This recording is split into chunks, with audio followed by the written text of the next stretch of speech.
Welcome to 'Tis the Soundtrack, the podcast dedicated to digging deep and bringing you the merriest of music all year long. I'm your host, Kevin Williams, and today we're doing something a little different. Today, we're talking about John Cooney. You're listening to The Natural World. For KLCC, I'm John Cooney. Journal entry, December 29th, 8 a.m. Mount Pisgah Arboretum, Coast Fork of the Willamette River. John Cooney was a public radio fixture in Western Oregon for over 35 years.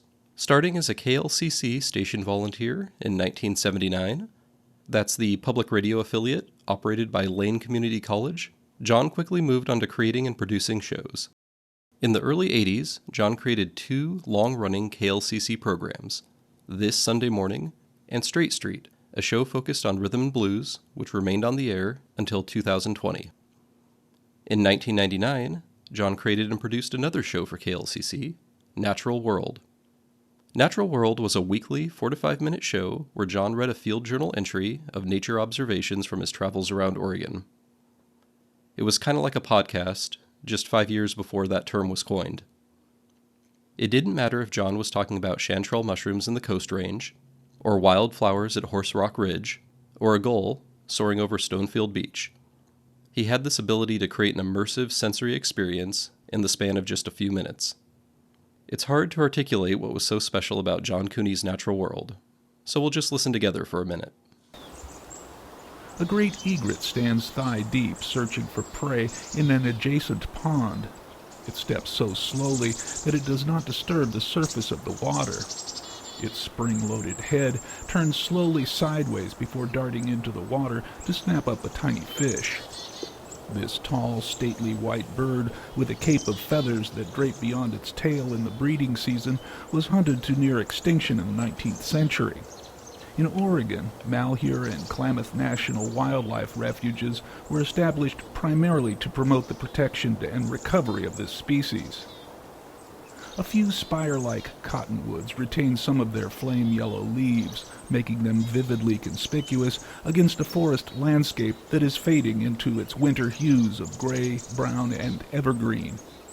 The tangle of leafless branches in the surrounding soggy ash swale is generously coated with a variety of bushy lichens and mosses. A persistent, cool, moist breeze hoists trailing garlands of wispy fishnet lichen and old man's beard into fluttering pennants. It is believed that these dangling lichens, found in northern forests throughout the world, inspired the tradition of decorating Christmas trees with tinsel. I didn't start listening to Natural World until 2011, when I started working at the University of Oregon. My morning commute increased from around 5 minutes to over half an hour. With all that extra time in the car, I stumbled upon Natural World, and it quickly became part of my weekly routine. Every Thursday morning, while I slowly crawled from one side of the city to the other. I would occasionally spend the walk from the parking lot to my building, creating my own Natural World episodes. A field of rubble now occupies the space where a patch of perennial ryegrass recently stood. The area, now void of activity except for a lone crane, looming tall and casting its long morning light shadow across the disturbed surroundings. This is not a greater sandhill venturing down from the western Cascade Meadows to visit the valley floor. This crane is an entirely different beast, towering 50 meters high, a Goliath of lattice steel, movements orchestrated by a human housed within its head, high above the cover of nearby buildings and foliage, and already wet with sweat from the unapologetic September sun. Other humans, all garbed in orange polyester mesh, busily continue shifting earth, cement, and stone near the foot of the crane. As this work continues, younger humans sort themselves into lines like ants, each trail leading its followers to their first task of the day. Most of these trails are functioning in their usual orderly fashion, but one trail, the foraging trail to the dining hall, has been severed by this flurry of construction. A large, orange and white nylon barricade blocks the pathway, warning hungry travelers of the recent terraforming that is now impeding their usual route. As individuals arrive at this barrier, they stop, initially confused by the obstruction, before scattering and attempting to forge new routes to their food source. Some choose to cut through the clover-laden lawn, the most direct path available, but one that is rapidly becoming difficult to traverse due to the increased attention and traffic it is now receiving. Others, those less adventurous members of the colony, opt to stay to the safe cement footways, taking a winding, circuitous route to their destination. One particular forager, head down and fully immersed in his mobile phone, is far more concerned with catching rare Pokemon this morning than with the shifting environment around him. Failing to see the barricade entirely, he runs into it at full stride, his gangly body wrapping around the pylon while his phone sails through the sky, sun glinting off its glass and aluminum frame. It lands face down in a section of recently tamped aggregate. The elusive Snorlax will not be his today. In my defense, it was a long walk across the parking lot. I listened to John's vignettes each week until October 2014, when he stepped away from his program and entered hospice care. John lost his fight with lung cancer the following month. As his family put it, he left surrounded by family with a taste of wine and a smile on his lips. It's been over 10 years since the last Natural World episode aired, but I still think about John fairly regularly. Usually when I catch myself appreciating something in nature, which I'd normally brush past too busy to notice.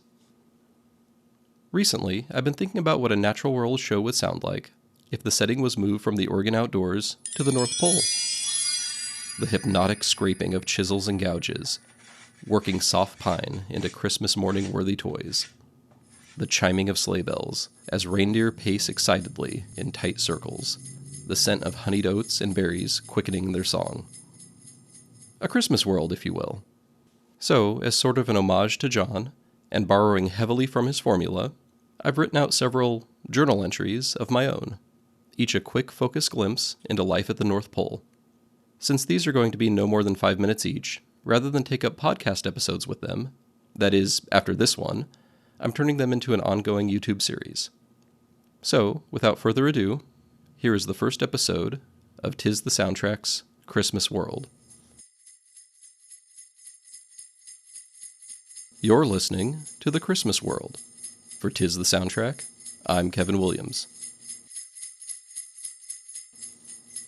Journal entry, April 22nd, 5:57 p.m.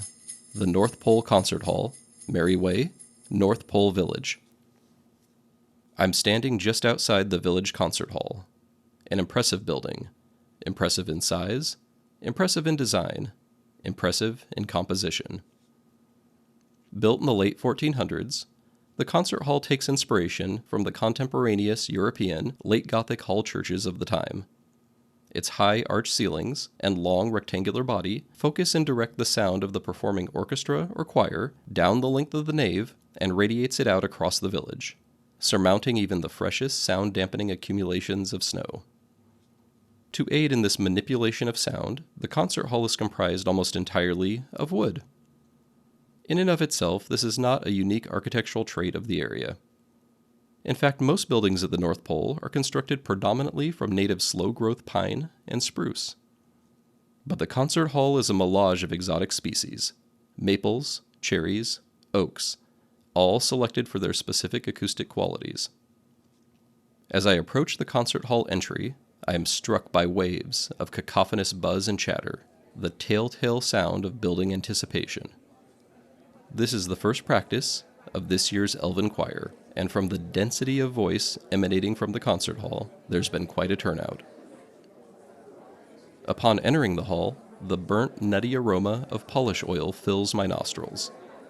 The village maintenance team worked fastidiously during the off-season to ensure the hall was ready for tonight's assemblage. Every window casing, every pew, each handrail and banister, all rubbed and buffed to a lustrous finish. Their work can be most fully appreciated when candlelight catches in the scores of wooden reliefs that adorn the hall. The soft glow plays off the highest protrusions, while shadows catch in the recesses, breathing life into the intricately carved depictions of instruments, performances, and music itself. Christmas carols and hymns, long forgotten to time, exist only in the sheet music memorialized within the wall's carvings. Around the room, sweeping garlands of flowers festoon the multitudes of beams, archways, and mantels. Yellow Arctic poppies and purple sassafrage woven through spruce boughs signal that spring has arrived, if only recently, at the North Pole. I take my seat among the handful of villagers who, like I, have ventured out this early evening to support and encourage this year's initiates. As I nestle down into a depression in the pew, worn in by centuries of audiences before me, I spy a pair of Arctic foxes also in attendance. They have made themselves comfortable near one of the crackling fireplaces. The summer molt has already begun, but enough of their long, white winter fur remains that they contrast sharply against the blue-gray and pale-green soapstone hearths. In their somnolent state, they seem unconcerned by the volume of natter occurring around them, only tilting an ear when their near slumber is interrupted by the sporadic pop of downy birch sap. I can't say whether it's excitement for the start of the coral season, or simply refuge from the biting cold that has drawn them here tonight. Outside, it is currently negative 40 degrees, a magically unique temperature that reads the same on both Fahrenheit and Celsius instruments. Back inside, and surveying the stage, I am quick to identify 3 distinct populations. The first is the oldest elves, gathered leisurely in a loose circle on the left side of the stage. A fraternity comprised of both elves who proudly count their consecutive years of choral service in the hundreds, as well as those who have joined for their once-a-century vocal tune-up, and who, after a season spent confirming their pipes still operate correctly, will then stow them away again for another 100 years. Like fishing buddies, they contently swap stories, each one slightly more grand and slightly more impossible than the last. Juxtaposed with this senior group are the youngest elves, full of nervous energy and excitement, which is venting off in small, uncontrollable bursts of motion. Some within this group repeatedly hop off the edge of the stage, only to turn around and step right back up, looking confused and betrayed by this involuntary movement. Others are rolling back on their heels, then popping up on the tips of their toes, like a pod of young belugas taking turns breaking the surface to steal a quick glance at the world just above the water. Still others appear to be performing chaotic, arrhythmic little dances to tunes no one can hear. This is why shoes adorned with bells are forbidden attire for choir members. The last and largest congregation contain all the remaining elves. This is the core, the heart, the essence of the elven choir. Each one a magnificent vocalist in their own right. When they come together, they are the reason the elders can be a bit out of tune, and the children a smidge unprepared, and the audience still leaves, confident they have heard the finest performance of their life. The clock strikes 6 p.m., and the large brass bell creaks to life, releasing a series of chimes that roll down over the performers like a quieting wave. The choir master, always punctual, steps to the podium in unison with the final toll and gives the well-used lectern 3 quick strikes with a baton. All 3 land precisely in the worn smooth divot created by 5 centuries of choir masters and conductors performing the exact same motion, the universal call to order. The elder elves slowly break their lackadaisical circle and shuffle toward their rows, flashing the same urgency they had just shown moments ago while discussing sock darning and sled repair. The youngest elves, all caught mid-fidget by the rapping baton, stiffen their joints and attempt to exert control back over their limbs. They make for their rows like wind-up tin soldiers, trying to keep their springs from unspooling. The first practice of the elven choir has now commenced.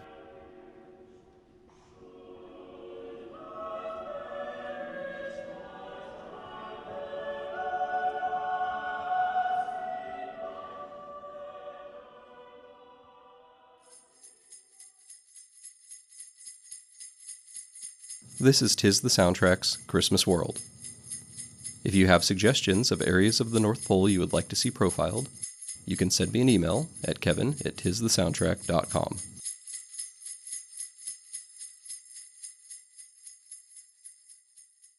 And that's tonight's show.